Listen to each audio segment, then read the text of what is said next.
Stokes भैया ने सीधे फॉर्मूला बता दिया है। तो चलो शुरू करते हैं। स्टोक्स लॉ, हेडिंग डाल लेंगे स्टोक्स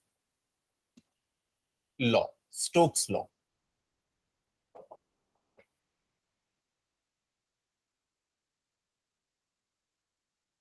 स्टोक्स लॉ। तो देखो, जैसा कि हम सब लोग जानते हैं, एक दिन याद है हम लोगों ने क्लास में एक वीडियो देखा था।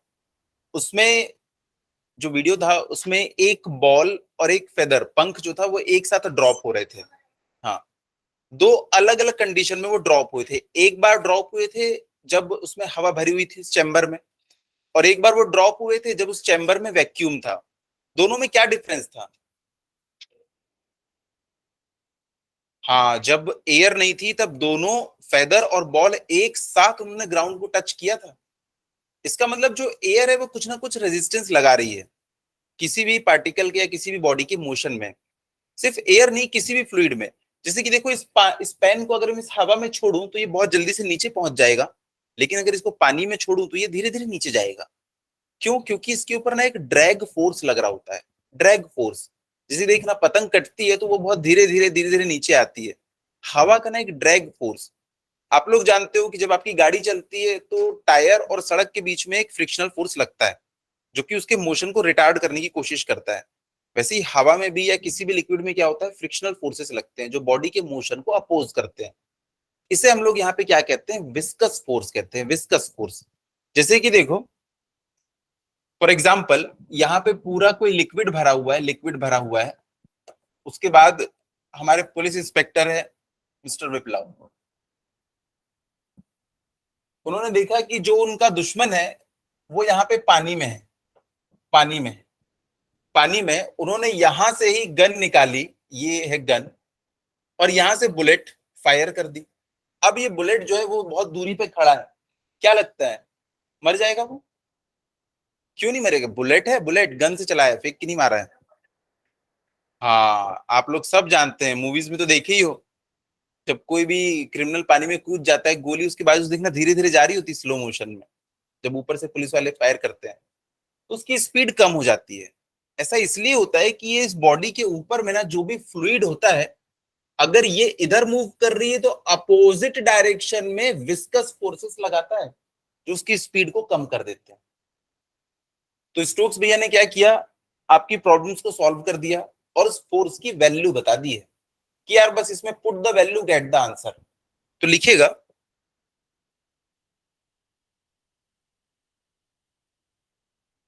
पहले ना स्टोक्स भैया की थ्योरी किस पे रिलेटेड थी वो थोड़ा सा लिख लेते हैं हम लोग। Viscous forces depends upon, viscous forces depends upon, उसके बाद नीचे नंबरिंग करके लिखना, टोटल 3 चीजों पे विस्कस फोर्सेस डिपेंड करते हैं। अब देखो, बुलेट जो है उसके साइज और शेप के ऊपर भी डिपेंड करेगा। अगर बुलेट जो है अगर इस तरीके की है तो इसके ऊपर कम फोर्सेस लगेंगे, लेकिन सोचो अगर बुलेट इस तरीके की जाएगी तो इसके ऊपर ज्यादा विस्कस फोर्सेस लगेंगे। आप भी इस चीज को फील कर सकते हो। तो शेप और साइज के ऊपर डिपेंड करता है। तो नंबर 1 लिखिएगा, shape and size of object. Shape and size of object, shape and size of object. Number 2 लिखिएगा, स्पीड ऑफ ऑब्जेक्ट। इस ऑब्जेक्ट की स्पीड जितनी ज्यादा होगी ना उसके ऊपर विस्कस फोर्सेस भी उतने ज्यादा लगते हैं। याद रखना, जब भी आप पढ़ने की कोशिश करोगे ना जितना ज्यादा, आपके ऊपर भी उतने ज्यादा विस्कस फोर्सेस लगेंगे। पढ़ाई में बहुत प्रॉब्लम्स आती है जैसे ही आप पढ़ना शुरू करते हो, तभी सब काम आते हैं, अदरवाइज काम नहीं आते हैं सब। तो नेचर का रूल है ये, जो आगे बढ़ने की कोशिश करेगा उसको रेजिस्टेंस मिलेंगे, जो उससे ओवरकम होता है वही आगे बढ़ पाता है। उसके बाद तीसरी चीज लिखिएगा, विस्कोसिटी ऑफ फ्लूइड। हवा भी एक फ्लूइड है लेकिन इसकी विस्कोसिटी कम है, इसलिए हवा में अगर इसको शूट करेंगे तो ये मर जाएगा। पानी में शूट करेंगे तो इसके मरने के चांसेस बहुत कम है। और हनी में अगर डूबे हुए हैं दोनों, तब तो गन से बाहर निकल जाए बुलेट, यही बहुत है। तो देखो, विस्कोसिटी पे डिपेंड कर रहा है। तो ये 3 चीजों के ऊपर डिपेंड करता है। अगर आपसे पूछ ले विस्कस फोर्सेस किन चीजों पे डिपेंड करता है, तो यही 3 चीजें हैं। ठीक है, लिखिएगा। अब हम स्टोक्स का लॉ लिखने वाले हैं। फिर स्टोक्स ने बोला कि मैं सारी की सारी बॉडीज के लिए फॉर्मूला नहीं बताने वाला हूं, मैं सिर्फ आपको ना एक स्फेरिकल बॉडी के लिए बता दूंगा, जैसे टेनिस की बॉल होती है ना, उसके लिए।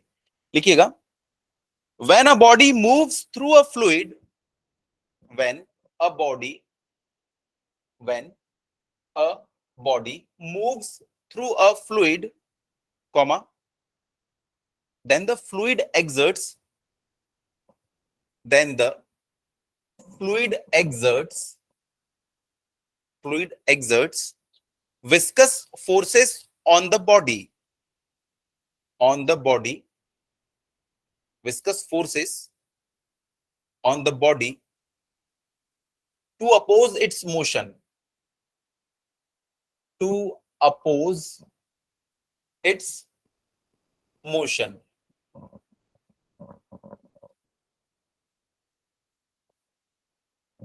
अब इसके बाद स्टोक्स लॉ के अंदर ही स्टोक्स लॉ हम किसके लिए डिफाइन करने वाले हैं कि स्फेरिकल बॉडी के लिए, गोल बॉडी के लिए, जिससे आपकी टेनिस बॉल होती है। लिखिएगा, छोटी सी हेडिंग इसके अंदर, Stokes law for spherical body, Stokes law for spherical body. अच्छा, स्फेरिकल बॉडी में उसका शेप कैसा होता है? स्फेरिकल होता है। साइज किससे डिफाइंड होगा उसका? उसकी रेडियस या उसके डायमीटर से।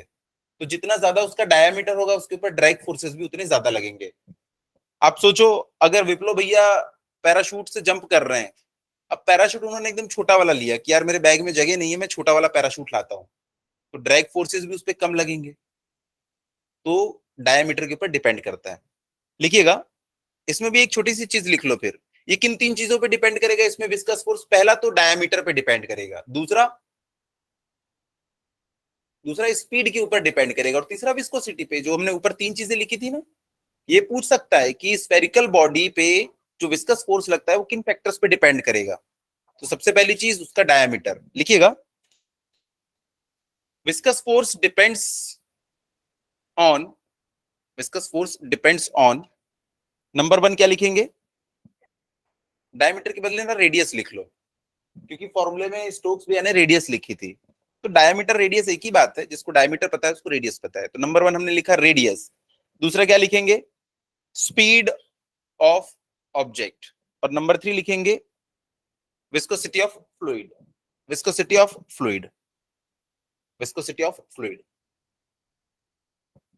हाँ चलो, अब स्फेरिकल बॉडी के लिए स्टोक्स भैया का लॉ हम लिखने वाले हैं। स्टोक्स भैया ना क्या लॉ बताएंगे पता है?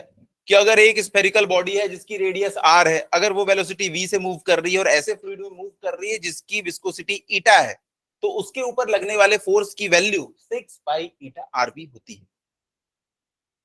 यही मैं लिखवाने वाला हूं अभी आप लोगों को। एक ऐसी बॉडी जिसकी रेडियस r है और वो वेलोसिटी v से मूव कर रही है एक ऐसे फ्लूइड में जिसकी विस्कोसिटी ईटा है, तो उसके ऊपर लगने वाला विस्कस फोर्स 6 पाई ईटा आरबी होता है। लिखिए, अकॉर्डिंग टू स्टोक्स लॉ, तो अगर ये फॉर्मूला याद है तो डेफिनेशन याद करने की जरूरत पड़ेगी क्या? नहीं, इसी को तो लिखना है। According to Stokes law, if a sphere of radius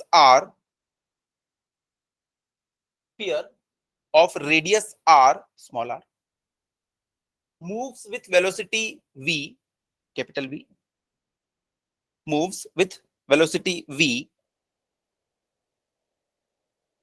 through a fluid of viscosity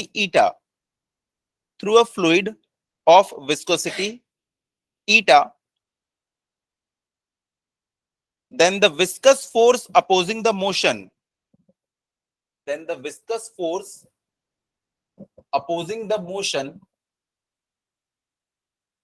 is given by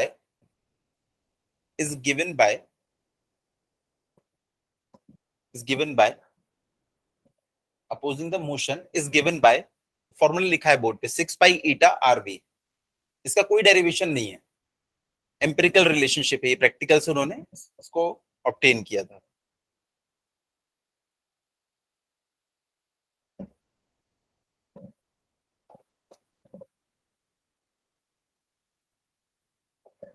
तो ये हमारा एक स्फीयर है,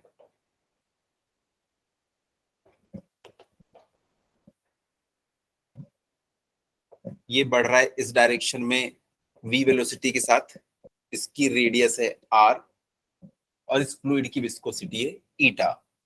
तो इसके ऊपर जो लगने वाला फोर्स है विस्कस फोर्स, इसके ऊपर जो विस्कस फोर्स लगेगा इसके ऊपर जो भी विस्कस फोर्स लगेगा, क्या मैंने सही बनाया? नहीं, जब बॉडी इस डायरेक्शन में जा रही है ना, तो विस्कस फोर्स कैसा लगेगा? इस डायरेक्शन। इसलिए कभी कभी बुक्स में क्या करता है, इसके सामने माइनस लगा देता है, क्योंकि इसकी डायरेक्शन क्या है? वेलोसिटी के जस्ट अपोजिट है। तो जो वेलोसिटी की डायरेक्शन है उसमें माइनस का हम लोग सामने लिख देंगे, तो आपको फोर्स की डायरेक्शन पता चल जाएगी।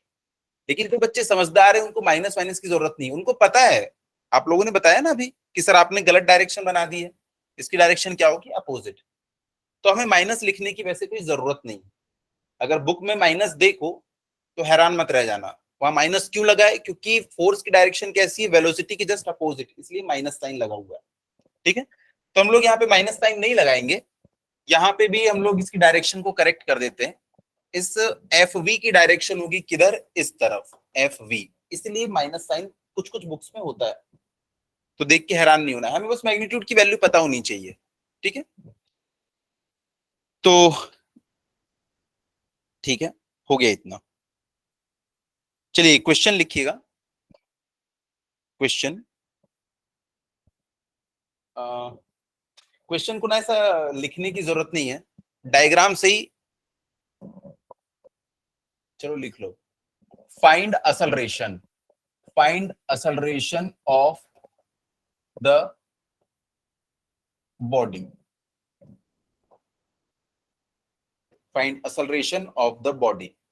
ये एक बॉडी है, ये एक फ्लूइड में इमर्स्ड है, फ्लूइड में इमर्स्ड है, फ्लूइड में इमर्स्ड है। इस डायरेक्शन से इस डायरेक्शन में 10 to the power 3, 10 to the power 3 metre per second की स्पीड से मूव कर रही है।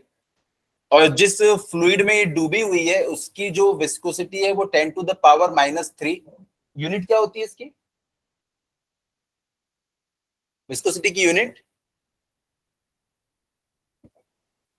डेंसिटी होती है। वो विस्कोसिटी पूछ रहा हूं मैं, विस्कोसिटी। विस्कोसिटी की यूनिट होती है Newton per metre square second, या पास्कल सेकेंड। कल की क्लास में हम लोगों ने डिस्कस किया है, याद है आप लोगों को? मैंने बताया था, याद आ रहा है कि नहीं? हाँ, तो इसकी यूनिट होती है Newton per metre square second, या पास्कल सेकेंड भी इसको कहते हैं, है ना? और चलो इसका आप लोग बताओ असलरेशन कितना होगा।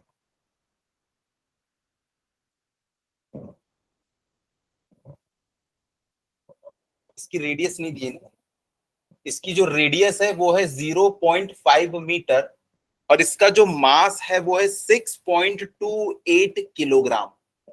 इस बॉडी का मास भी मैंने दे रखा है। क्वेश्चन समझ गए ना? इसका असलरेशन आपको बताना है। सर असलरेशन के लिए तो कोई फॉर्मूला ही नहीं बताया है आपने, कैसे निकालेंगे acceleration?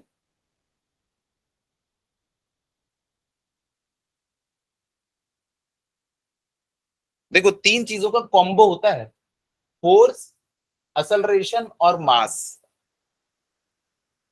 F equals to M A, बस वो यही आपको चाहता है कि आप लगाओ। मास उसने दे रखा है, तो आंखें चमक उठनी चाहिए, मास दिया है और असलरेशन पूछ रहा है, इसका मतलब वो force equals to mass into acceleration लगवाना चाह रहा है। तो मास तो दिया हुआ है, असलरेशन निकालना है, मतलब हमें क्या निकालना है? और फोर्स की वैल्यू निकालना है। तो जो बच्चा फोर्स निकाल लेगा आ जाएगा, निकालो फटाफट। तो इस बॉडी के ऊपर फोर्स कौन सा लग रहा है? विस्कस फोर्स, क्योंकि ये फ्लूइड में मूव कर रही है, तो इसके ऊपर में विस्कस फोर्स लगेगा एफ वी। फ्लूइड में मूव कर रही है, उसकी विस्कोसिटी वगैरह दे रखा है, तो आप अपने आप समझ जाओगे कि इसके ऊपर विस्कस फोर्सेस लगने वाले हैं। 6 pi theta r v viscous forces, इसकी वैल्यू निकाल लेते हैं। 6 × पाई × 10 टू द पावर -3। उसके बाद रेडियस कितनी दी है? 0.5 इंटू ये कितना दिया हुआ है? 10 टू द पावर 3। देखो इससे ये तो कट जाएगा, 10 to the power +3, 10 to the power -3। अब 0.5 इंटू 6 कितना हो जाएगा? 3 हो जाएगा। तो F V is equal to क्या हो जाएगा? 3 पाई। पाई कितना होता है? 3.14, तो ये कितना हो जाएगा? 9.42। न्यूटन। 3.14, 14 3 जा 42, 3 3 जा 9। तो यहां से असलरेशन इज इक्वल टू क्या हो जाएगा, फोर्स अपॉन मास 9.42 अपॉन 6.28, 6.28। ये कितना आ जाएगा, इसको सॉल्व करने की जरूरत है कि ऐसे ही निकल जाएगा, कितना आएगा?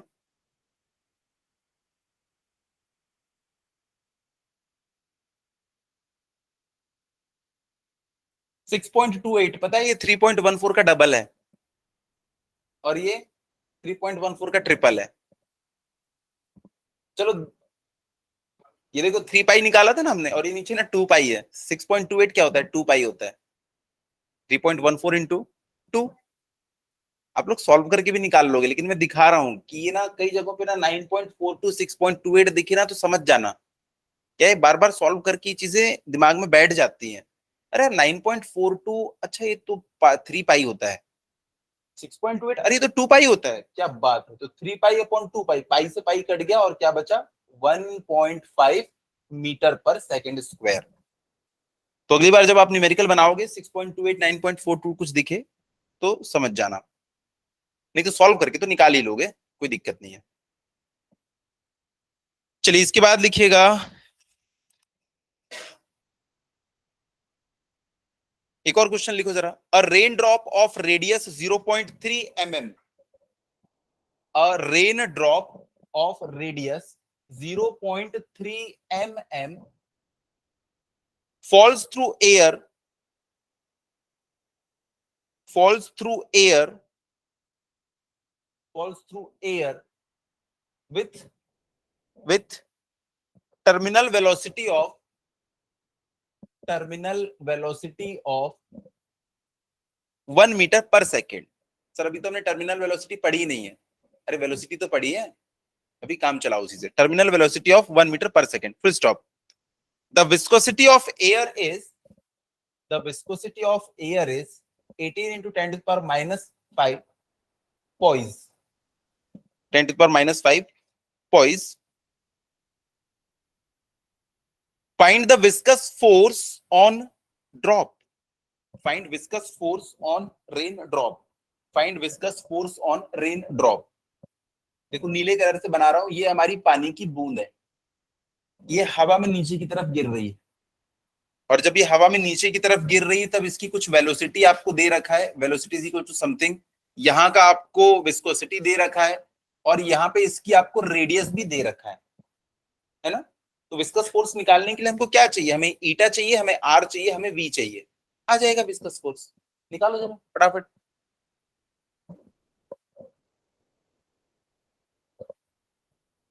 तो viscous force is equals to 6 pi eta r we.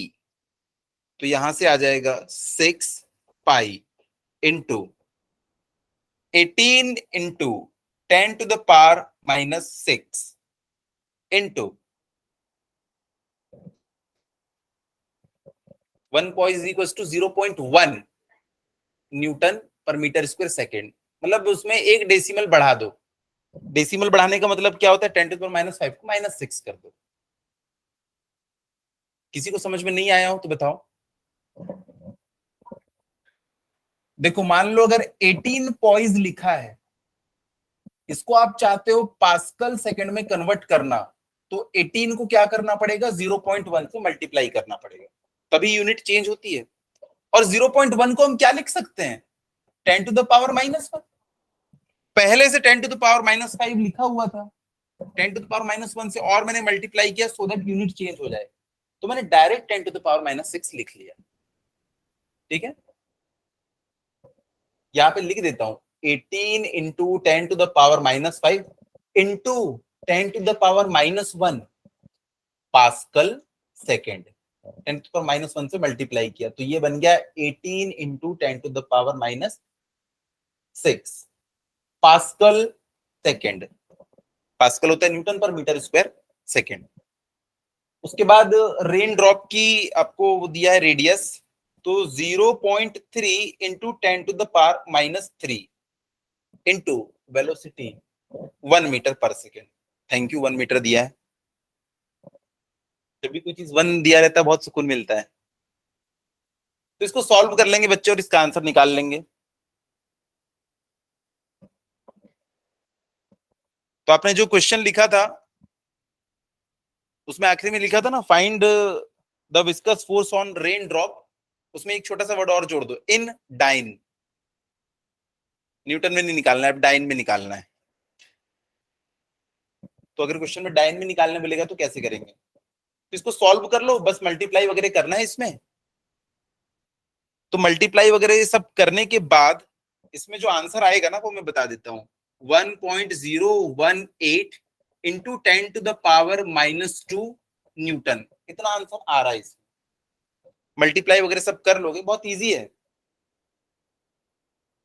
Newton में हमने सब इसमें रखा था ना, इसको देखो Newton per metre square second में रखा है, इसको भी मीटर मीटर में रखा है।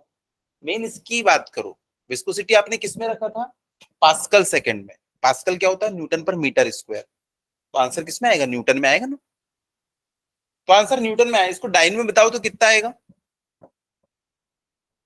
बताओ बताओ जल्दी, बताओ जल्दी।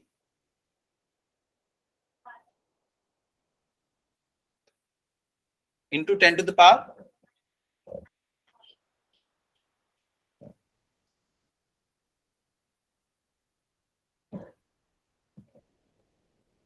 अच्छा, विप्लव का एक दोस्त था, उसका नाम क्या था? क्या नाम था विप्लव? न्यूटन। उस न्यूटन के पीछे कितनी डायन पड़ी थी? 10⁵, मतलब 5 5 डायन उसके पीछे पड़ी थी। अब देखो यहां से मैं 1 डायन निकाल लेता हूं, 1 डायन। तो अब देखो न्यूटन में दे रखा है यहां से, इस न्यूटन की जगह पे हम लोग क्या लिख सकते हैं? 1 न्यूटन, इसी जगह पे क्या लिख रहे हैं? 10⁵ डायन। हाँ, तो 10 माइनस कितना आ जाएगा? 10⁻³ डायन, करेक्ट।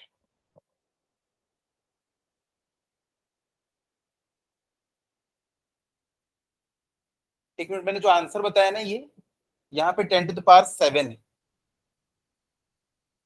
यहाँ पे 10⁻7 है। दो से मैंने 2 लिख दिया था, वो मैंने डायन वाले आंसर को लिख दिया था। तो इसमें जब 10⁵ से मल्टीप्लाई करोगे तो ये क्या बन जाएगा? -2 डायन। आंसर मेरे पास डायन में था, तो 10⁻⁷ न्यूटन में आएगा आंसर। जिसको डायन में कन्वर्ट करना है तो 1 न्यूटन की जगह आप क्या लिख सकते हो? 10⁵ डायन। तो न्यूटन की जगह पे जैसे आपने 10⁵ डायन लिखा, तो 10⁵ और 10⁻⁷ मिलकर क्या बनाएंगे? 10⁻⁻2 बना देंगे। तो आप डायन में भी आंसर निकाल सकते हैं। चलो अब इसके बाद लिखो नेक्स्ट चीज, terminal velocity. Terminal velocity, terminal velocity, ये हो जाएगा नेक्स्ट टॉपिक हमारा, टर्मिनल वेलोसिटी। टर्मिनल वेलोसिटी, अब होता है क्या, ये हमारी एक बॉडी ना फ्री फॉल कर रही। बॉडी को आपने बुर्ज खलीफा से छोड़ दिया, ये फ्री फॉल क्यों करेगी? क्योंकि इसका वेट जो है ना वो नीचे की डायरेक्शन में लग रहा है, लेकिन यहाँ पे हवा भी है। और हवा क्या करती है? अपने साथ में एक अपवर्ड थ्रस्ट लगाती है। जैसे कि देखो, एक प्लास्टिक की बॉल को आप पानी के अंदर लेके चले जाओ, बैठे रहो, जैसे ही छोड़ोगे तो वो सीधे ऊपर की तरफ आती है। तो फ्लूइड एक बायंसी फोर्स लगाता है, याद है हमने बायंसी फोर्स पढ़ा था। तो हर फ्लूइड क्या करता है? दूसरी बॉडी के ऊपर एक बायंसी फोर्स लगाता है। तो इसको हमने एफ अप नाम लिखा था, याद आ रहा होगा, अपवर्ड बायंसी फोर्स। याद आ रहा है फॉर्मूला क्या था इसका? हाँ, रो जी वी। वी कौन सा? रो क्या था? फ्लूइड का। वी किसका था? वॉल्यूम ऑफ बॉडी इमर्स्ड या वॉल्यूम ऑफ लिक्विड डिस्प्लेस्ड। ये चीज मैंने बताई थी, गुड, फॉर्मूला याद है। उसके बाद यहाँ पे देखो क्या हो रहा है, जब ये इसमें फ्लूइड में नीचे आ रही है तो फ्लूइड एक इसमें ड्रैग फोर्स भी तो लगा रहा है, जो भी आप लोग कैलकुलेट कर रहे थे थोड़ी देर पहले। पानी एक रेजिस्टेंस लगाएगा इसके ऊपर, हवा भी एक रेजिस्टेंस लगाती है। अरे भाई, ये कागज है, जब ये नीचे आ रहा है तो इसके ऊपर देखो एक ड्रैग फोर्स लग रहा है ना, ये रेजिस्टेंस। और इसकी वैल्यू किसने बताया था? कोहली का दोस्त कौन अपना? हाँ, बेन स्टोक्स, उन्होंने बताया था। उसकी वैल्यू कितनी थी? 6 पाई ईटा आरवी। तो इसके ऊपर एक ड्रैग फोर्स भी लग रहा होगा, सब बच्चे जानते हैं। हर बच्चा यहाँ पे जानता है कि इसके ऊपर एक ड्रैग फोर्स भी लग रहा होगा जिसका नाम होता है Fv। तो आज हमने ये तीनों फोर्सेस देख लिए जो हमें देखने थे। पहला, बॉडी का खुद का वेट, क्योंकि एक्सेलरेशन ड्यू टू ग्रेविटी के कारण, जी के कारण, mg यानी कि w नीचे लगा होगा। दूसरी चीज, किसी भी फ्लूइड में कोई दूसरा सॉलिड होता है ना, तो उसके ऊपर एक बायंसी फोर्स लगता है। आप खुद पानी पे इसलिए तैर पाते हो क्योंकि आपके ऊपर पानी ऊपर की तरफ एक बायंसी फोर्स लगा रहा है। पानी में नाव क्यों चल पाती है? क्योंकि एक बायंसी फोर्स है। उसके बाद अगर बॉडी मोशन में होगी ना, तभी ये विस्कस फोर्स आता है, क्योंकि विस्कस फोर्स की वैल्यू कितनी है? 6π-r-v। तो अगर ये मूव करेगी तभी तो रेजिस्टेंस है। खड़ी कार में कोई फ्रिक्शन लगता है क्या? टायर उसके खड़े खड़े घिस रहे हैं, होता है क्या ऐसा? जब चलेगी तभी वो फ्रिक्शन लगेगा। तो ये वाला भी विस्कस फोर्स कब आता है? जब बॉडी मूव करती है। तो ये देखो, ऐसा भी तो हो सकता है। अच्छा एक बात बताओ, क्या अभी ना मैं जी की वैल्यू को कांस्टेंट ले लेता हूं कि भैया जी की वैल्यू कांस्टेंट है 9.81 मीटर पर सेकंड स्क्वायर, क्या डब्ल्यू की वैल्यू चेंज होगी? बॉडी का वेट चेंज हो सकता है क्या? नहीं। वेट कितना होता है? एम इंटू जी। ये तो भैया नीचे लगे जा रहा है। आपने ना बुर्ज खलीफा से जस्ट छोड़ा है चीज को किसी, तो ये तो नीचे की तरफ लग रहा है। और ऊपर जहां पे आपने छोड़ा है, क्या बुर्ज खलीफा के टॉप पे वहां पे हवा नहीं है क्या? हवा है ना। तो एक बायंसी फोर्स भी इसके ऊपर लग रहा है। फ्लूइड के अंदर बॉडी डूबी है, मतलब बायंसी फोर्स लगेगा। वो कितना होता है? ρ-g-v। किसका रो किसका भी आपको पता है। क्या बॉडी जब थोड़ा सा नीचे आएगी तो क्या हवा की डेंसिटी चेंज हो जाएगी? नहीं। क्या इस बॉडी का वॉल्यूम चेंज हो जाएगा? नहीं। यानी कि ये दोनों फोर्स तो कांस्टेंट है यार। लेकिन ये वाला फोर्स देख, बॉडी जैसे जैसे नीचे आती है, बॉडी की वेलोसिटी क्या होने लगती है? बढ़ती है। बॉडी की वेलोसिटी बढ़ती है। इस पेन को यहां से छोड़ो, ये कम वेलोसिटी से टकराएगा, ऊपर से छोड़ो और ज्यादा वेलोसिटी से टकराएगा। और ये फोर्स की वैल्यू कितनी होती है? 6π-r-v। अरे अरे अरे, वेलोसिटी बढ़ेगी तो विस्कस फोर्स भी तो बढ़ेगा। तो एक ऐसा टाइम आ जाता है, एक ऐसा टाइम आ जाता है कि नीचे की डायरेक्शन में लगने वाला फोर्स इज इक्वल्स टू ऊपर की डायरेक्शन में लगने वाला फोर्स। तो बॉडी के ऊपर नेट फोर्स कितना आ जाएगा? जीरो। बॉडी के ऊपर नेट फोर्स जीरो। अगर बॉडी के ऊपर नेट फोर्स जीरो, और नेट फोर्स न्यूटन का सेकंड लॉ क्या बताया था? Net force on body is equals to mass into acceleration. क्या बॉडी का मास जीरो हो सकता है? नहीं। तो क्या जीरो होगा? Acceleration zero. और एक्सेलरेशन क्या होता है? Change in velocity per unit time. मतलब एक ऐसा क्षण आ जाएगा जिसके बाद ना बॉडी की वेलोसिटी चेंज नहीं होने वाली। हाँ, वो एक मैक्सिमम वेलोसिटी पे पहुंच गई, अब उससे ज्यादा उसकी वेलोसिटी चेंज नहीं हो सकती। समझ गए इस बात को? तो जो ये अपनी मैक्सिमम वेलोसिटी को अटेन करती है ना, उसी वेलोसिटी को हम क्या कहते हैं? Terminal velocity. ये बात समझ में आ गई? समझ में आई अक्षर?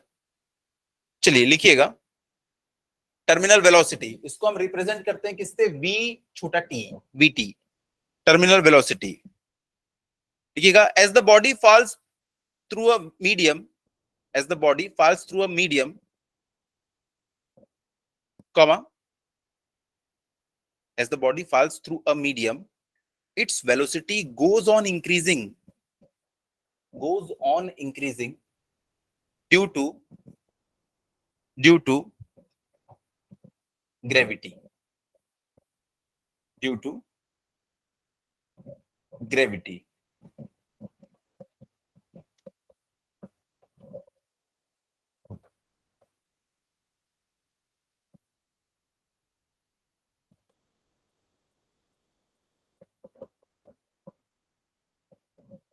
Due to gravity. वहां पर देखो मैंने बना दिया, ये कांस्टेंट फोर्स है, वो कांस्टेंट फोर्स है। बॉडी नीचे गिर रही है, मतलब डब्ल्यू जो है ना वो डोमिनेटिंग फोर्स है, नीचे गिर रही है ना, ये ज्यादा है। लेकिन थोड़ी देर के बाद इसने अपनी वैल्यू बढ़ाना शुरू किया, एक ऐसे लेवल पे पहुंच गया कि जितना फोर्स नीचे उतना ही फोर्स ऊपर।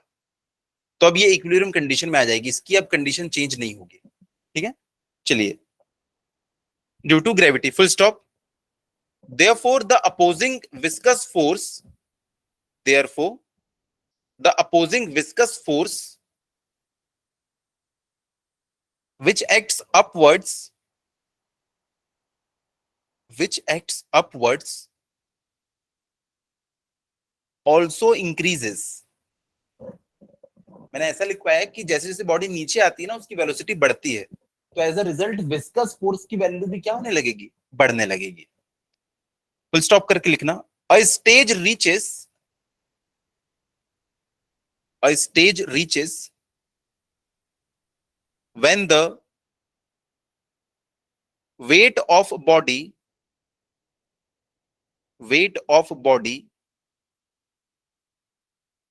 is just equal to sum of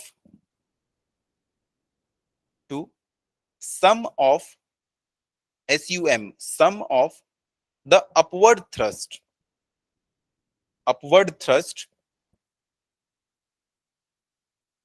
due to buoyancy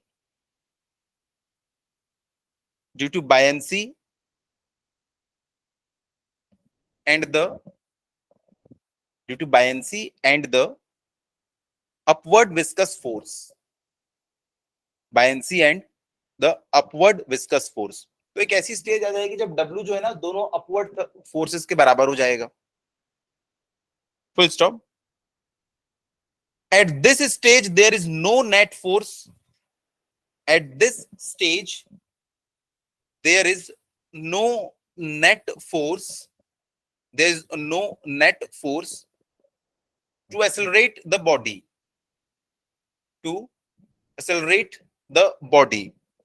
कोई नहीं है उसको एक्सेलरेट करने के लिए, कोई नेट फोर्स नहीं है। Accelerate the body. Paragraph change करके लिखिएगा। हेंस द बॉडी स्टार्ट्स लिखना। Hence the body starts falling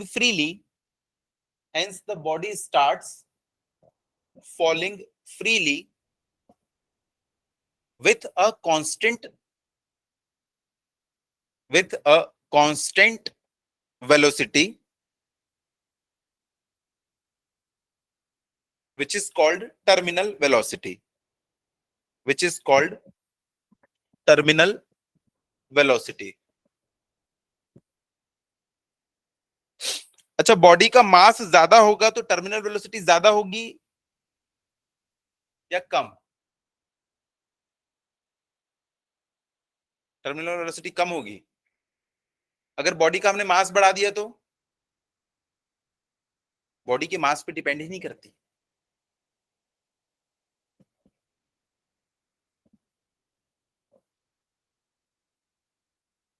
सबसे ज्यादा इसके ऊपर मेन इन्फ्लुएंस किसका रहता है? बॉडी के शेप और साइज का। याद है मैंने एक पेपर रखा था, वो कितना धीरे धीरे नीचे गिर रहा था, उसको मैंने क्रश करके एक छोटी सी बॉल बना दिया, तो देखो उसका मास तो बिल्कुल वही है एज इट इज।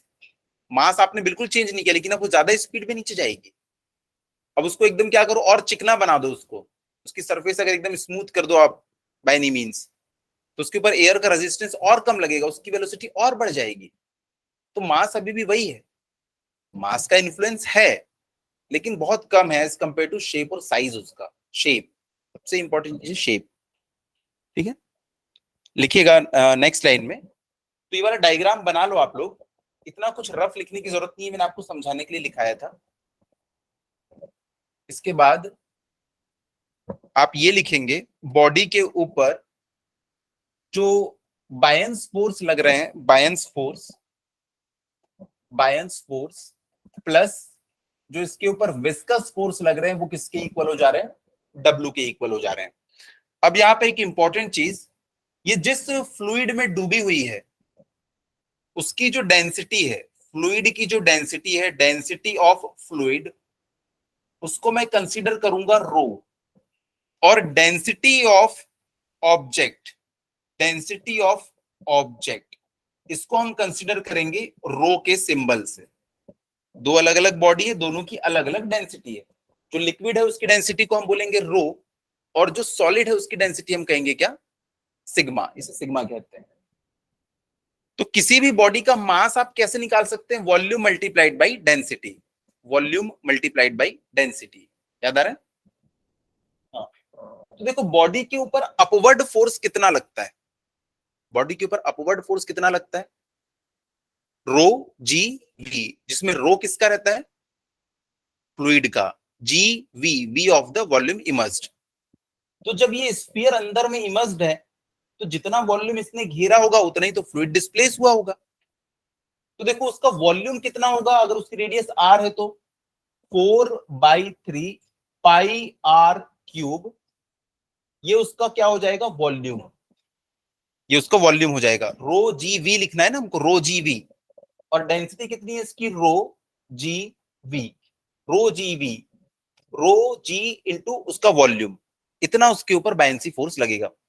किसी भी बॉडी के ऊपर बायनेंसी फोर्स कितना लगता है, उसने जितना फ्लूइड डिस्प्लेस कर दिया। याद है आर्किमिडीज का, हम लोग यहाँ पे 2 मशीन रखी थी, उसमें देखा था कितना पानी गिर गया, उसको तौल लिया था। मैंने बोला था घर जाके पापा का मोबाइल डुबाना, उसमें से जितना पानी बाहर निकल जाए उसको कलेक्ट करना, फिर बताना पापा को आपके मोबाइल पे इतना बायनेंसी फोर्स लगता है पापा। तो जितना फ्लूइड उसने डिस्प्लेस कर दिया, तो फ्लूइड कितना डिस्प्लेस किया, फ्लूइड की डेंसिटी, फ्लूइड का वॉल्यूम, ये मास आ जाएगा मल्टीप्लाइड बाय जी, तो ये वेट आ जाएगा। वेट की यूनिट क्या होती है, न्यूटन। तो न्यूटन में लाने हमने जी से मल्टीप्लाई कर दिया है। क्या इतना समझ में आया? फ्लूइड के ऊपर, सॉरी, फ्लूइड के कारण किसी बॉडी पे बायनेंसी फोर्स लगता है, वो कितना होता है, रो जी वी। जितना ज्यादा उसने वॉल्यूम को डिस्प्लेस किया, उतना ज्यादा उसके ऊपर में बायनेंसी फोर्स लगेगा।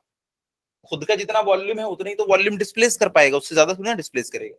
प्लस ये वाला फोर्स कितना था, viscous force, 6 pi eta r v is equals to, अच्छा बॉडी का वेट कितना होगा, बॉडी की डेंसिटी इंटू बॉडी का वॉल्यूम।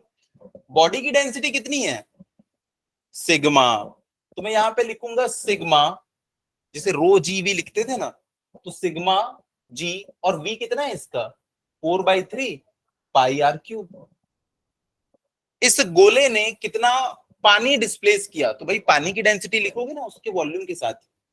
और इस गोले का खुद का कितना वजन है, तो खुद के वॉल्यूम के साथ में खुद की डेंसिटी। समझ में?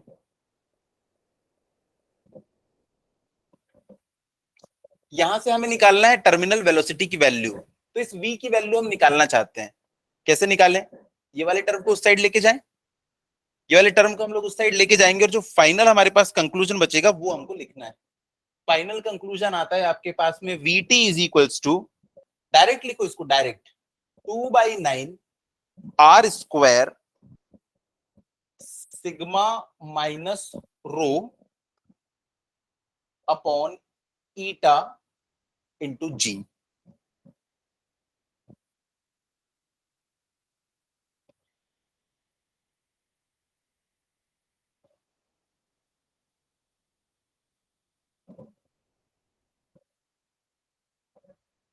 देखो इन दोनों के पास आर क्यूब है, इसके पास आर है, जब वो उधर जाएगा तो इसके आर से आर क्यूब कट के आर स्क्वायर ही तो होने वाला है। उसके बाद ये सिग्मा पहले से मौजूद है, वो वहां से आ रहा है तो माइनस रो आएगा, और उसके साथ में ये सब चीजें कॉमन निकल जाएगी, जी भी कॉमन निकल जाएगा, उसमें भी जी इसमें भी जी। उसके बाद ये 6 पाई ईटा वगैरह को नीचे भेजेगा, उस 6 के कारण ये जो 4 है वो कटे कुट के इतना कुछ हो जाएगा।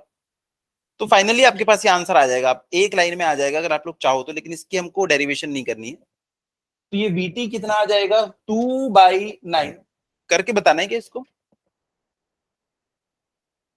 देखो जब ये इधर आएगा, इधर कितना हो जाएगा, 4/3 पाई जी कॉमन निकलेगा, और उस साइड में 6 पाई, पाई से तो पाई पहले कट जाएगा, 6 जैसे ही नीचे आएगा तो 4/3 को क्या बना देगा, 6 नीचे आके, पहले तो ऊपर से 2, नीचे से 2 कट जाएगा, नीचे 6 का 3 हो जाएगा, 3 3 9, तो आ जाएगा ये, इसको आप लोग लिख लेना।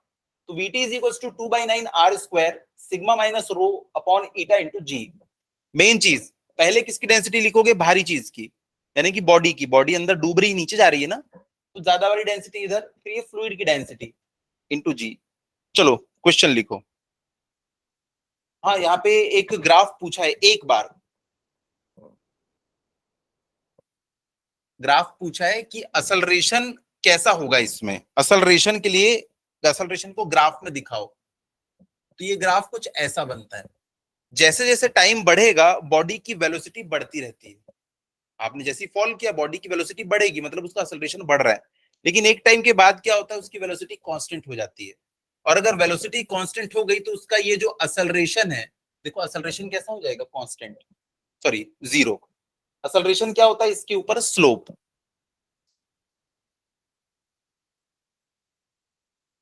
तो यहां से यहां तक के जहां ये फ्लैट हो गया, वहां पे ये क्या हो जाएगा, इसका एक्सेलरेशन जीरो हो जाएगा। क्वेश्चन में पूछा है वेलोसिटी और टाइम के लिए ग्राफ बनाओ एक फ्री फॉलिंग बॉडी के लिए, तो कायदे से तो क्या होना चाहिए, उसकी वेलोसिटी कंटिन्यूअसली बढ़ते जाना चाहिए, लेकिन एक समय के बाद वेलोसिटी कांस्टेंट हो जाती है। और अगर वेलोसिटी कांस्टेंट हो गई तो उसका ये जो एक्सेलरेशन है, देखो एक्सेलरेशन क्या होता है, इसके ऊपर स्लोप। तो यहां से यहां तक के जहां ये फ्लैट हो गया, वहां पे ये क्या हो जाएगा, इसका एक्सेलरेशन जीरो हो जाएगा। क्वेश्चन में पूछा है वेलोसिटी और टाइम के लिए ग्राफ बनाओ एक फ्री फॉलिंग बॉडी के लिए, तो कायदे से तो क्या होना चाहिए, उसकी वेलोसिटी कंटिन्यूअसली बढ़ते जाना चाहिए, क्यों? क्योंकि फ्लूइड का विस्कस फोर्स, बायनेंसी फोर्स, इतने सारे फोर्सेस लगे हैं। चलो क्वेश्चन लिखना।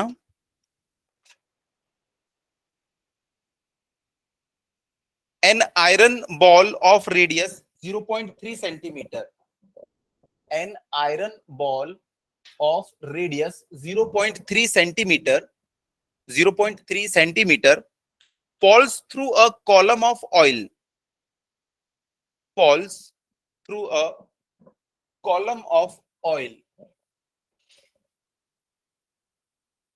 ये देखो, इसमें पूरा ये ऑयल भरा हुआ है, इसी को हम कॉलम ऑफ ऑयल कहते हैं। इसमें ये आयरन की एक बॉल है ना, ये बस अब नीचे की तरफ जा रही है। कॉलम ऑफ ऑयल मतलब एक गिलास में रखा हुआ है, समझ जाओ, वही कॉलम ऑफ ऑयल है। Column of oil of density 0.94, 0.94 ग्राम पर सेंटीमीटर क्यूब, ग्राम पर centimetre cube, full stop। It is found to attain, it is found to attain the terminal velocity, terminal velocity of 0.5 centimeter per second, centimeter per second, full stop। Determine its viscosity, sorry, determine the viscosity of oil,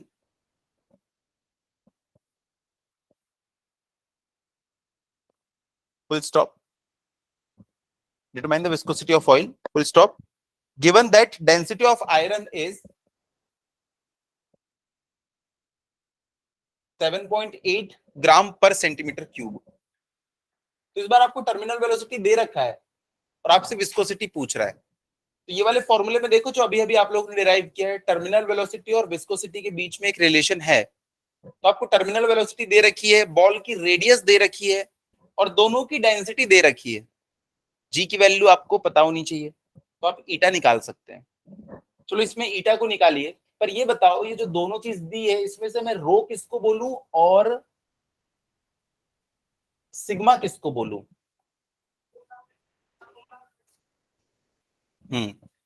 हमें ऐसे याद नहीं रखना है, हमें ऐसे याद रखना है कि जो फ्लूइड है उसकी क्या होती है, रो होती है।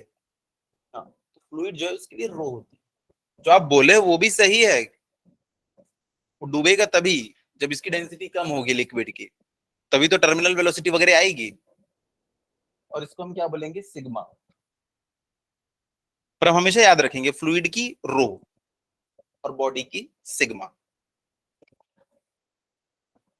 जिसको ऐसे में याद नहीं रहता, कुछ बच्चे फॉर्मूला अपने हिसाब से मॉडिफाई कर लेते, वो भी अलाउड है। बच्चे फॉर्मूला कैसे लिखते हैं पता है? इसकी जगह पे rho of solid minus rho of liquid, rho s minus rho l. बच्चे इस तरीके से फॉर्मूला अपने हिसाब से डिजाइन कर लेते हैं। करेक्ट है बिल्कुल। वहां उनको लिखना पड़ेगा where rho s is equal to density of solid, rho l density of liquid. तो चलो फॉर्मूले में वैल्यू पुट करो और फटाक से आंसर बताओ। विस्कोसिटी बताना है आपको। फिर मैं आपको एक और चीज बताऊंगा इसमें, एक इंटरेस्टिंग चीज। तो भाई हमारे पास में फॉर्मूला है V T is equals to 2/9 R cube sigma minus rho upon eta into G. क्या मैंने फॉर्मूला सही लिखा? सही। अब देखो वेलोसिटी कितनी दी हुई है, 0.5 इंटू 10⁻⁻²। अच्छा सॉरी, मैंने क्यूब लगा दिया, आर स्क्वायर। अच्छा सही है। तो ये देखो हमने लिखा पहले टर्मिनल वेलोसिटी, इसको मीटर पर सेकंड में कन्वर्ट कर लिया, is equals to 2/9 into radius कितनी दी हुई है इसकी, 0.3 इंटू 10⁻⁻² इंटू, अब देखो रो सिग्मा और रो ये दिया हुआ है 7.8 माइनस 0.94। अब देखो ये दिया हुआ है ग्राम पर सेंटीमीटर क्यूब में, लेकिन हमें किस में रखना होता है, किलोग्राम और मीटर में। ऐसा यूनिट्स में किलोग्राम और मीटर में रखना होता है। हाँ,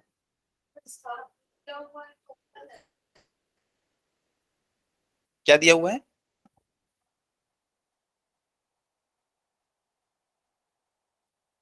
हाँ, क्योंकि देखो इसमें कुछ चीजें ना, अब जैसे देखो जी की वैल्यू ये किस में दी हुई होती है, मीटर पर सेकंड स्क्वायर में, और बाकी चीजें आप अगर सेंटीमीटर में ले लोगे तो यूनिट्स का मिसमैच हो जाएगा।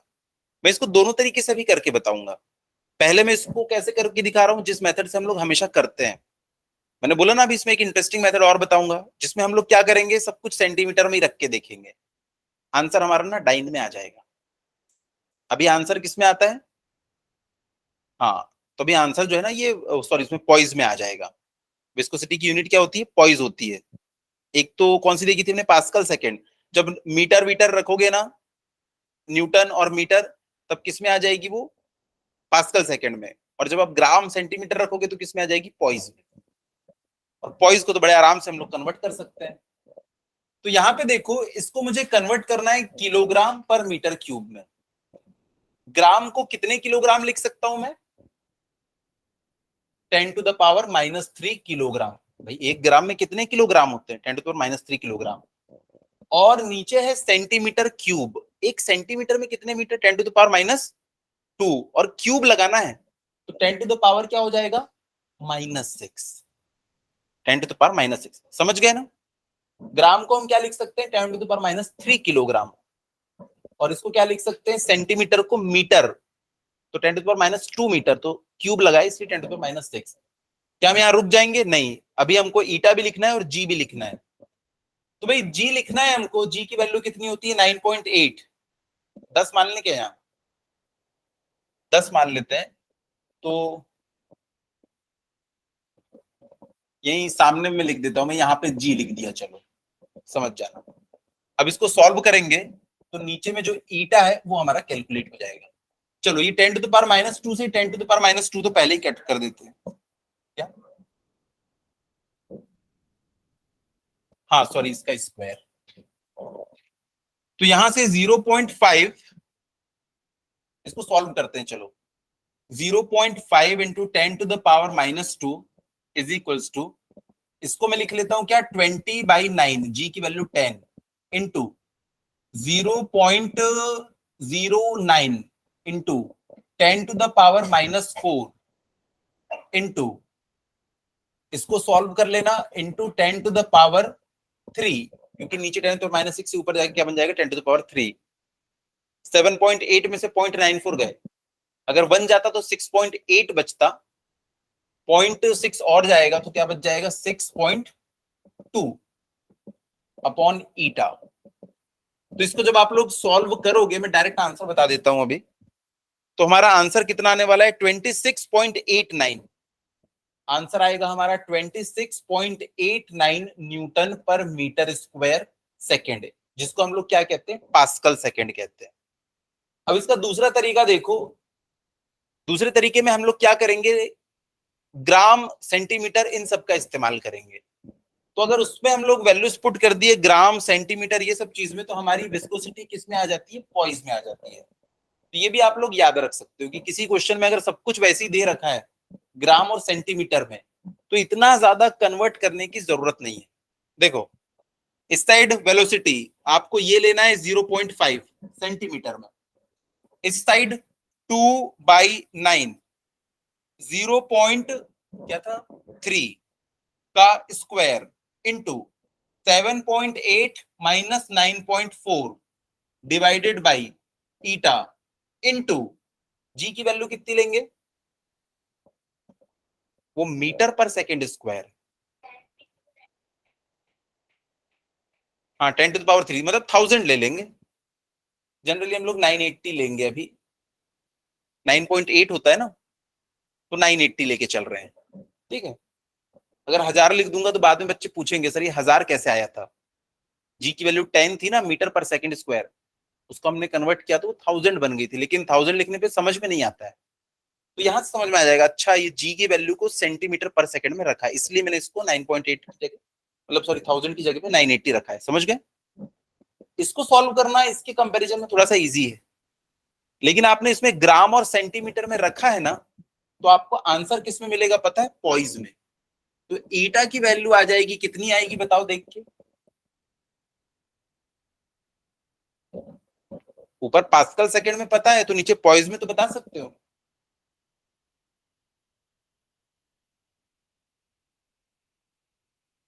पास्कल सेकंड में तो मैंने ला दिया है, पॉइज में कितना हो जाएगा?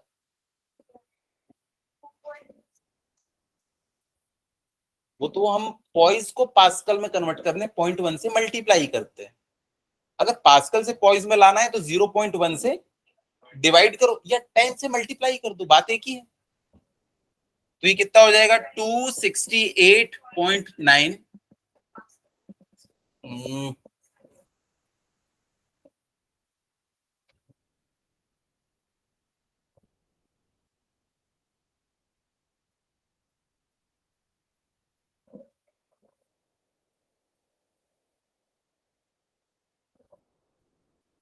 याद रखिएगा इसको। एक पॉइजन की बोतल लिया तो देखो 0.1 रह गया पास्कल, 0.1 उसकी एनर्जी बच गई, बस कम हो जाएगी एनर्जी पॉइजन पिएगा तो। बच्चे भूल जाते हैं ना कि इस तरफ था 0.1 कि इस तरफ था 0.1। ठीक है, तो इसमें इंटरेस्टिंग ये है कि हमने एक बार इसको देखा अपनी एसआई यूनिट के साथ में। एसआई यूनिट्स के साथ में देखेंगे तो हम लोगों ने इसको कन्वर्ट किया किसमें? ग्राम पर सेंटीमीटर क्यूब को मीटर पर सॉरी किलोग्राम पर मीटर क्यूब में, उसको मीटर पर सेकंड में। लेकिन ये 10⁻², -3, -6 बहुत आ रहे थे, लेकिन यूनिट हमको एसआई में मिल जा रही थी। तो हमने क्या किया, इसको डायरेक्ट सीजीएस यूनिट्स में ही रखा, यानी कि ग्राम, सेंटीमीटर और सेकंड में। तो हमें विस्कोसिटी किस में मिलेगी? सीजीएस यूनिट में, यानी कि पॉइज में। तो एक लाइन में ये भी सॉल्व हो गया हमारा। ठीक है, समझ गए दोनों चीज? चलिए, इसके बाद हमारा सबसे आखिरी टॉपिक है फ्लूइड, मतलब ये इसका स्टैटिक्स का। इसके बाद तो हम डायनेमिक्स में एंटर करने वाले हैं, इसमें सरफेस टेंशन वगैरह में एंटर करने वाले हैं। लिखिएगा, difference between viscous force and solid friction. भाई फ्रिक्शन हमको लिक्विड में भी देखने मिलता है और फ्रिक्शन हमको सॉलिड्स के साथ भी देखने मिलता है। दोनों में क्या डिफरेंस है? Difference between viscous force and solid friction. तो दो कॉलम बनाइएगा, विस्कस फोर्स और सॉलिड फ्रिक्शन। विस्कस फोर्स में लिखना number 1, directly proportional, it is directly proportional, it is directly proportional to the area of contact. आपको याद आ रहा है क्या मैंने बताया था? फ्रिक्शन की फोर्स, वो तौलिए गमछे वाला एग्जांपल बताया था, एरिया बढ़ जाएगा तो भाई फ्रिक्शन फोर्स बढ़ जाएगा। तो इसमें जो विस्कस फोर्स था ना, ये एरिया की डायरेक्टली प्रोपोर्शनल था। छोटी सी नाव आप पानी में चलाओगे तो उसको कम फ्रिक्शन फोर्स मिलेगा, बहुत बड़ा शिप है, उसका तो जो बेस होता है बहुत बड़ा, उसको ज्यादा विस्कस फोर्सेस बियर करने पड़ेंगे। उसके बाद जब हम लोग सॉलिड फ्रिक्शन पढ़ते थे, याद है, अगर इस बॉडी को आप इधर खींच रहे हैं इस डायरेक्शन में, तो इसके ऊपर इस डायरेक्शन में एक फ्रिक्शन फोर्स आता था। फ्रिक्शन फोर्स की वैल्यू कितनी होती थी? रिएक्शन फोर्स कितना है? आर, और जो फ्रिक्शन कोएफिशिएंट है वो है म्यू। तो फ्रिक्शन फोर्स कितना आ जाता था?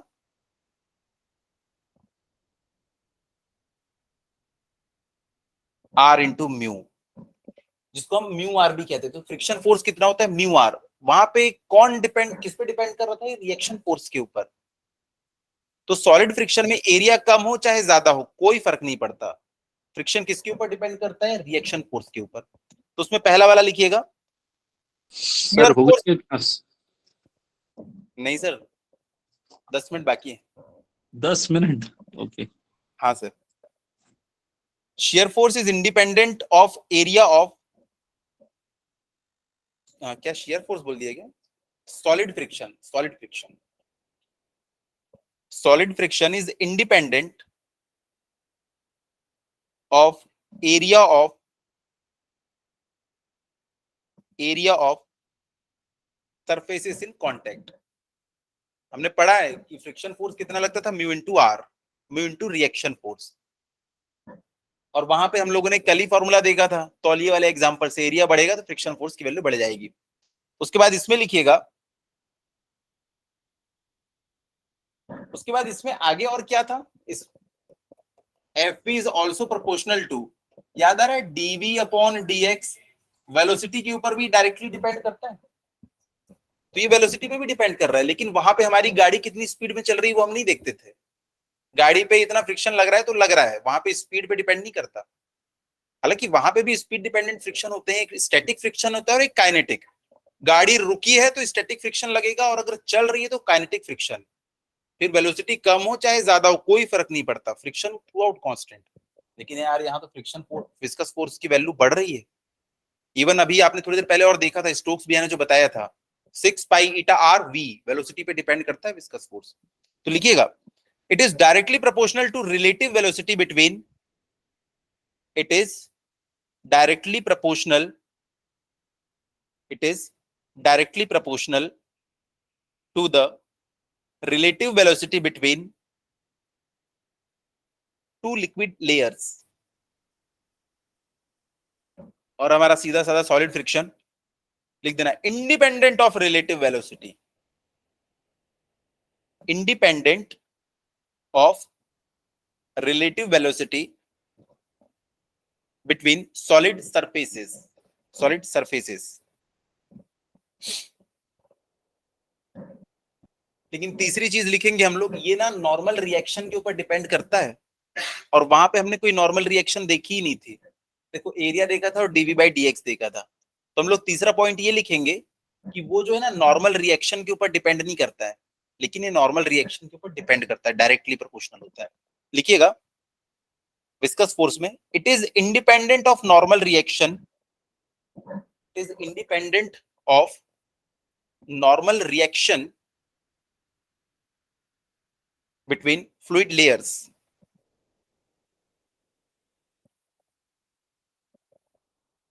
और इसमें लिख लीजिएगा, it is directly proportional to the normal reaction, it is directly proportional to the normal reaction between the surfaces in contact, surfaces in contact,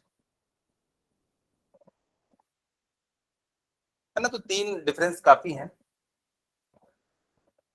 उसके बाद एक और चीज देखो, आपके एनसीईआरटी में एक क्वेश्चन है 10.9 होगा शायद एग्जांपल का, उसमें ना स्ट्रेन रेट पूछा है, स्ट्रेन रेट, कि स्ट्रेन रेट क्या है।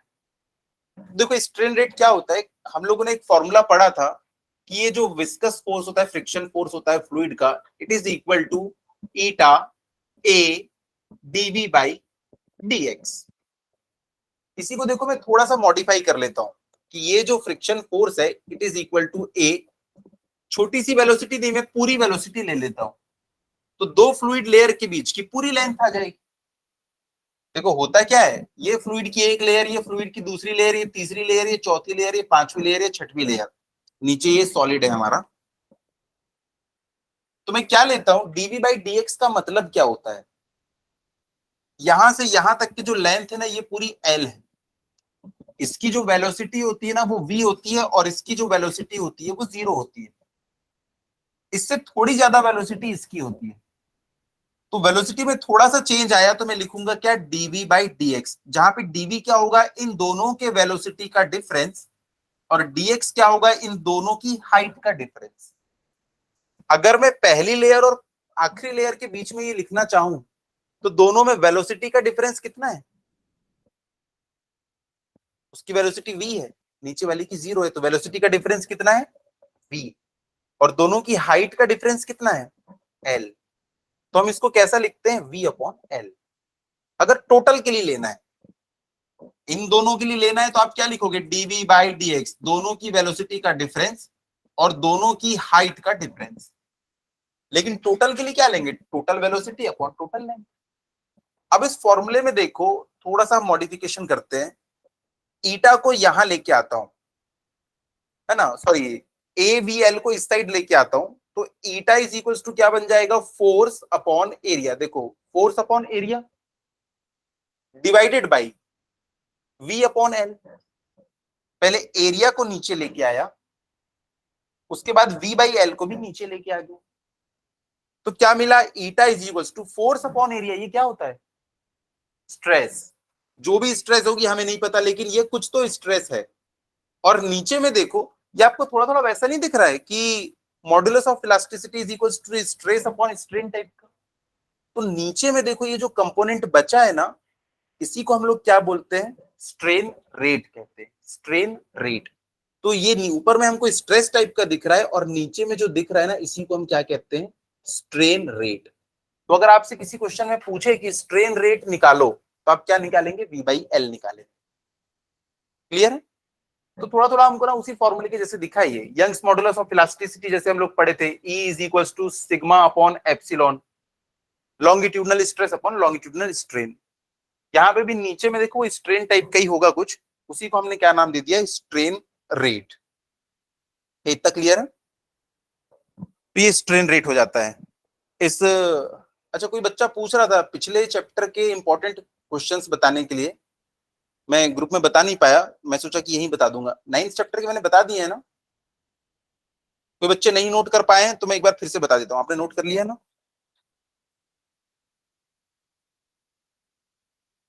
बुक दे दो मुझे, बुक। तो देखो, जो पिछला 9th चैप्टर था उसमें सबसे इंपॉर्टेंट चीज जो है, सबसे इंपॉर्टेंट, वो है स्ट्रेस स्ट्रेन डायग्राम। चैप्टर 9, इसकी जो सबसे इंपॉर्टेंट चीज है वो है स्ट्रेस स्ट्रेन डायग्राम। ये डायग्राम कुछ इस तरीके का बना था, याद आ रहा होगा ऐसे ऐसे करके। ये वाला जो डायग्राम है ना, ये most most most important, most most most important. इसके अलग अलग पॉइंट्स पढ़े थे हमने, limit of proportionality, limit of elasticity, yield point, ultimate strength, fracture point. ये सारे पॉइंट्स के बारे में पूछता है। उसके बाद इसमें जो नेक्स्ट इंपॉर्टेंट चीज है,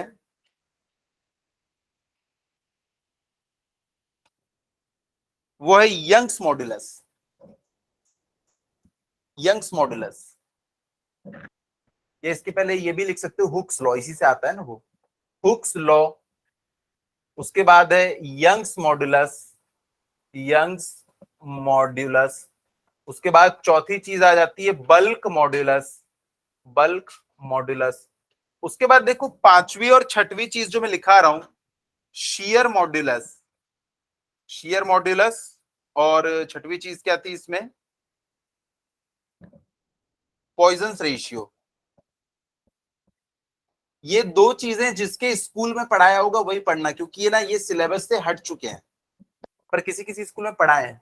तो अगर आपके स्कूल में इनको पढ़ाया गया तो वो पूछ सकते हैं एग्जाम में, तभी पढ़ना। वो क्रॉस का मतलब है अगर स्कूल में पढ़ाए तो ही पढ़, मैंने तो पढ़ा दिया यहाँ। पॉइजन रेशियो क्या था, लेटरल स्ट्रेन, कॉर्क वाला एग्जांपल, क्लास में हमने शैंपेन की बोतल खोली थी, याद है? उसको पिचका दो ऐसे तो बाजू में फूलेगा नहीं वो, तो लेटरल स्ट्रेन 0, तो कॉर्क के लिए पॉइजन रेशियो 0 आया था, है ना। यंग्स मॉडुलस, बल्क मॉडुलस, ये सबसे इंपॉर्टेंट चीजें हैं। उसके बाद इसमें एग्जाम्पल नंबर नोट करना 9.1, 9.1 बहुत इंपॉर्टेंट है। उसके बाद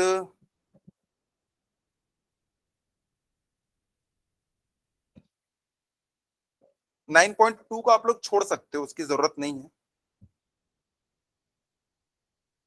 उसके बाद 9.5, ये बहुत इंपॉर्टेंट क्वेश्चन है, बल्क मॉडुलस का क्वेश्चन है 9.5, इसको करना ही करना। उसके बाद सैगिंग क्या होता है, हॉगिंग क्या होता है, ये भी हमने क्लास में डिस्कस किया था। इसके बाद में देखो ये जो पॉइंट्स टू पॉन्डर है ना, ये बड़ी इंपॉर्टेंट चीज है। आप लोग जब यहाँ पे आके बैठे रहते हो शुरुआत में, आप लोग इसी को डिस्कस किया करना, और उससे रिलेटेड जो भी फॉर्मूले है ना, बुक में ही यहाँ पे लिख लेना, जो भी उससे रिलेटेड फॉर्मूले हैं। तो अगली बार जब उस पॉइंट को आप पढ़ोगे तो आपको वो फॉर्मूला भी तुरंत क्लिक करेगा, और कुछ दिनों बाद जो भी न्यूमेरिकल आप उससे रिलेटेड बनाओगे उसका नंबर भी लिख देना कि वो एग्जाम्पल नंबर या वो एक्सरसाइज नंबर क्वेश्चन जो है वो हमने इस पॉइंट से बनाया है। ठीक है? इसमें देखो ये जो 9.3 है ना, ये बहुत इंपॉर्टेंट क्वेश्चन है। हम लोग जानते हैं जितना ज्यादा झुका होगा उतना कम उसकी इलास्टिसिटी होगी, क्योंकि इलास्टिसिटी किस पे डिपेंड करती है, इसका स्लोप कितना ज्यादा है। तो आप लोगों ने बताया था कौन सा मटेरियल ज्यादा इलास्टिक है, याद आ रहा है? हाँ, तो इसमें 9.1 9.3, 9.4, 9.5, ये अक्षत ने पूछा था, इसमें क्या है, मॉडुलस ऑफ इलास्टिसिटी नहीं दिया हुआ है क्वेश्चन में। तो इस क्वेश्चन में इसलिए नहीं दिया है क्योंकि ये क्वेश्चन सॉल्व करते समय बुक आपके पास होगी, बुक में ना एक टेबल में यंग्स मॉडुलस ऑफ इलास्टिसिटी दिया हुआ है, लेकिन इसमें एक मटेरियल और दिया हुआ है ब्रास, उसके लिए नहीं दिया हुआ है यंग्स मॉडुलस ऑफ इलास्टिसिटी। तो इन्होंने इसको लिख लिया है, तो आप लोग भी गूगल करके खुद से लिखना Young's modulus of elasticity for brass. एक मटेरियल इसमें स्टील है, उसके लिए टेबल से मिल जाएगा, ब्रास के लिए आप लोग खुद देखेंगे। तो 9.5 बच्चे बनाएंगे, उसके बाद बनाएंगे कौन सा,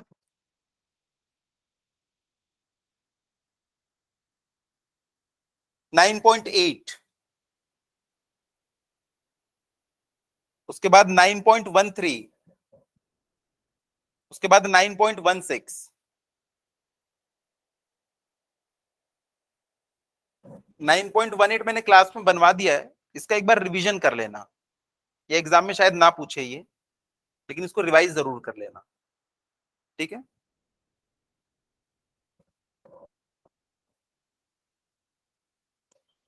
चलिए, थैंक यू बच्चों, मिलते हैं।